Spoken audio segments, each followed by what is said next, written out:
Imagine waking up to find that yesterday's wages can no longer buy one loaf of bread. Your life savings have vanished overnight, and the government is printing money so recklessly that printers simply give up writing numbers on the bills. This is not fiction, it is the documented, devastating reality that Karl and Anna lived through during the Weimar Hyperinflation, one of history's most catastrophic financial collapses, carrying urgent warnings that every person alive today urgently needs to hear. If this story captivates you and you want to understand how economies collapse and what ordinary people do to survive when every financial system fails, subscribe right now, because we unpack history's most powerful financial lessons every single week here. Karl was a proud middle-class factory supervisor in Berlin, and Anna was his devoted schoolteacher wife who had carefully spent 15 long years, saving every spare mark to secure a stable, meaningful, and secure future for their 2 young children. Karl earned a modest but reliable income managing 30 workers on the factory floor, and both he and Anna believed that hard work, combined with disciplined saving, was the surest path to a secure and comfortable life in post-war Germany. Their 2 children, a boy named Ernst and a girl named Liesel, attended the local school where Anna herself taught mathematics, and the family lived in a clean 3-room apartment in a respectable working-class neighborhood in the heart of Berlin. Their story begins not in 1923 but in the financial wreckage of World War I, during which Germany borrowed massively and accumulated a national debt of 156 billion marks. By 1918, expecting the war's losers to eventually foot the bill, Germany had financed the entire war through borrowing rather than taxation, issuing war bonds to citizens and printing money to cover military costs, a strategy that already contained the seeds of the monetary disaster that would fully bloom in 1923. The German people patriotically purchased hundreds of millions of marks worth of war bonds, fully trusting their government's solemn promise to redeem them after a victorious peace, a trust that would be utterly and cruelly betrayed by catastrophic events ahead, when Germany lost the war and the Treaty of Versailles imposed brutal reparations. The Weimar Republic drowned in obligations it could not meet, and the London schedule of payments in May 1921 demanded an additional 50 billion marks from Germany. Germany was also required to surrender its entire merchant fleet, all overseas colonies, and significant industrial territories including the Saar, meaning the nation lost not just its financial obligations but the very productive capacity it needed to ever repay them. The reparations burden consumed a truly staggering portion of Germany's national income, and prominent economists, including the young John Maynard Keynes, published urgent public warnings that the punitive reparations demands would quickly destabilize not just Germany but all of Europe. Karl noticed warning signs before most colleagues, watching with growing dread as Berlin prices climbed month after month throughout 1922 and the German mark lost value against foreign currencies, with the exchange rate falling sharply from 320 marks per dollar. By July 1922, the mark had already fallen to 493 per dollar, and by December that year, it had collapsed to 7,350 per dollar, a deterioration so rapid that ordinary people could barely comprehend what was happening to their money. Karl began reading economics articles in the newspaper each morning, trying desperately to understand what was driving prices higher, and gradually realized with horror that the government itself was systematically destroying the value of every mark he had ever earned. Anna had carefully built household savings over 15 years of sacrifice, money they had dreamed of using to buy a small plot of land outside the city. A beautiful dream now quietly endangered by economic forces neither of them understood. Anna kept a careful handwritten ledger recording deposits she had made into their savings account over many years, a meticulous record of shared sacrifice that she now held with trembling hands, as she helplessly watched its entire real value disappear. The couple had consciously decided never to take on debt and always to live within their means, a philosophy that had served them with quiet dignity for years but was now being savagely punished by forces entirely beyond their control. The crisis exploded in January 1923 when French and Belgian troops marched into Germany's Ruhr Valley after Germany fell short on coal deliveries for the 34th time in 36 months, an occupation designed to seize the resources they were owed.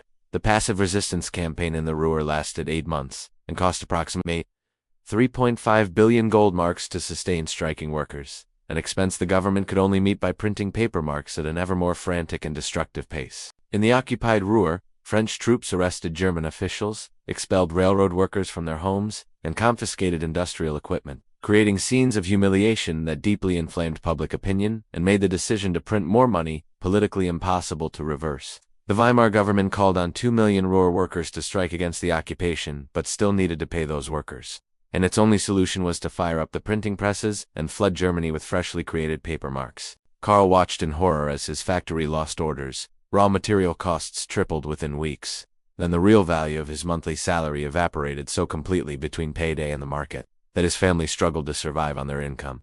Karl's factory director began paying workers in foreign currency when possible, Knowing marks lost significant value between wage calculation and final collection, and workers lined up urgently at currency exchange windows at the very moment they received their weekly pay envelopes. Some of Karl's colleagues with relatives abroad were receiving small amounts of dollars or British pounds by post, and these tiny foreign sums made them suddenly among the wealthiest people in the neighborhood, able to buy food while others starved. By mid-1923, Berlin prices no longer rose daily, they rose by the hour. And Anna watched bread cost 20,000 marks in the morning and leap to 5 million marks by nightfall, a change so extreme it felt like total madness. A Berlin newspaper reported in August 1923 that a single egg cost 4,200,000 marks, a pound of butter had reached 5,600,000,000 marks, and a beer at the local tavern was priced at 150 million marks. Numbers that had lost all meaning. Anna kept a diary during these months, and her entries grew increasingly desperate, recording prices she had paid in the morning as historical curiosities by afternoon, writing that she felt like she was trying to hold water in open hands. Workers, including Karl, began receiving wages twice per day because morning pay lost significant value by afternoon, and people raced desperately to spend money the instant it touched their hands. Knowing every hour of waiting consumed more of their worth, restaurants across Berlin began printing new menus several times per day because prices changed between lunch and dinner, and waiters collected payment at the beginning of meals rather than the end, to avoid losing value during the time of eating. Municipal governments found themselves unable to fund basic services because tax revenues collected in marks were worth a fraction of their value by the time they arrived, leading to shortages of police, firefighters, and sanitation workers across all German cities. Anna began carrying savings to market in a large basket, not because the amount was small but because purchasing basic necessities required an enormous physical volume of paper notes, and she returned home with barely enough food for several days. Black markets flourished throughout Germany as people sought food outside the collapsing official economy, and Anna began navigating these informal networks, learning which neighbors had surplus garden produce and which local farmers would willingly trade food for labor or goods. Foreign visitors to Germany found themselves with extraordinary purchasing power, with American tourists reporting that a single US dollar covered an entire week of luxury hotel stays, fine dining, and entertainment in what had once been an expensive European city. The destruction of middle-class savings was hyperinflation's most devastating consequence, because a lifetime of saving produced a fixed sum that never adjusted with a collapsing currency, meaning 15 years of Anna's sacrifice were now worth less than a postage stamp. By late 1923, postage stamps had reached absurd denominations, with the largest valued at 5 billion Reichsmarks. Yet this enormous figure was still insufficient to mail an ordinary letter within Germany, illustrating how completely the currency had lost all value. The Reichsbank employed over 15,000 people working around the clock to process the astronomical numbers involved in daily transactions, and simply adding zeros to existing banknotes became a common emergency measure to keep pace with the accelerating monetary collapse. Some German states and cities began printing their own emergency currencies called Notgeld, local money issued by municipalities and private businesses in a disparate attempt to have enough physical currency to conduct even the most basic daily commercial transactions everywhere. Karl began bartering his skills and surplus goods for food and necessities, because a barter economy had quietly replaced the monetary economy across Germany, with people trading cigars and artwork for bread and exchanging coal directly for cinema tickets everywhere. Anna began growing vegetables behind their apartment and trading tomatoes for eggs and bread for candles, participating in a grassroots underground economy that desperate Germans built from scratch when every official financial institution around them had completely and visibly collapsed. Karl's son Ernst began skipping school meals because the family could no longer afford the small cafeteria charge, and Anna packed thin vegetable soup each morning in a jar, knowing it was insufficient but having absolutely nothing more to offer. Children across Germany visibly suffered from malnutrition during the worst months of 1923, with charitable organizations reporting sharp increases in childhood disease, stunted growth, and serious vitamin deficiencies in cities where food had become financially inaccessible to most ordinary families. Neighbors who had barely spoken for years began sharing resources during the crisis, with women like Anna forming informal networks to share vital knowledge about where food could still be found and how to stretch meager ingredients across multiple meals.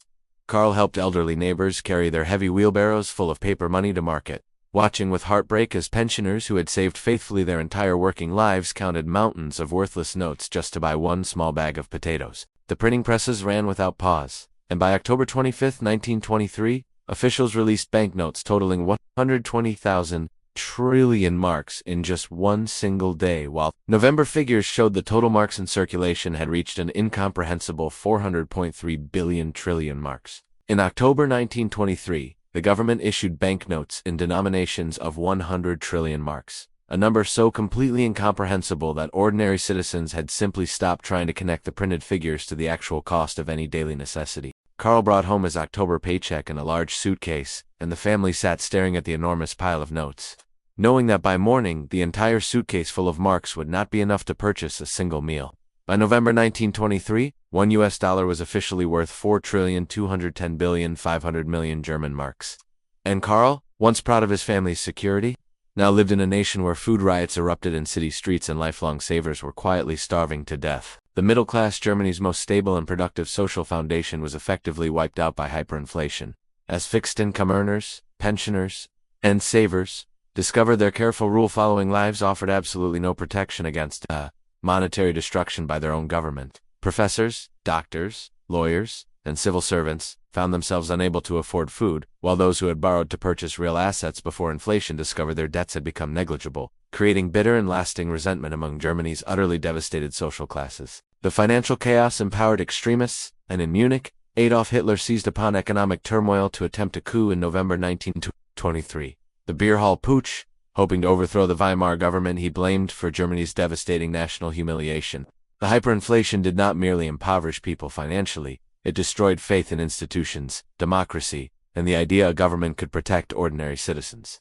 And this profound institutional distrust would have catastrophic political consequences for Germany in the coming decade. Communist uprisings also broke out in Hamburg and Saxony as left-wing groups sought to exploit the chaos. And the Weimar Republic found itself simultaneously defending against threats from the radical left and the rapidly rising and increasingly dangerous far right. Relief arrived on November 15, 1923, when the government introduced the Rentenmark, backed by mortgage bonds against German land totaling 3.2 billion Rentenmarks, and the Reichsbank was forbidden from printing further bills, finally breaking the catastrophic cycle that destroyed everything. The architect of the currency reform was Hjalmar Schacht, appointed currency commissioner in November 1923, who implemented the Rentenmark with great firmness, refusing to issue excess currency and swiftly restoring the vital credibility that had seemed permanently and completely destroyed. For the reform to succeed, Germany also negotiated the Dawes Plan in 1924, which restructured reparations into a more manageable payment schedule and secured American loans, providing the critical external financial support that the Rentenmark alone could never fully guarantee.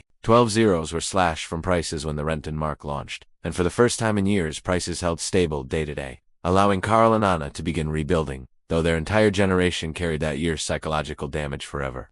Karl kept his factory job through the stabilization period, and Anna returned to teaching full-time. But neither spoke easily about what they had witnessed, sharing a quiet unspoken agreement to rebuild slowly without looking back at their unrecoverable losses. The savings Anna had spent 15 years carefully building were gone entirely, wiped out as completely as if they had never existed, and she began saving again from nothing with a harder and more deeply suspicious relationship toward paper money.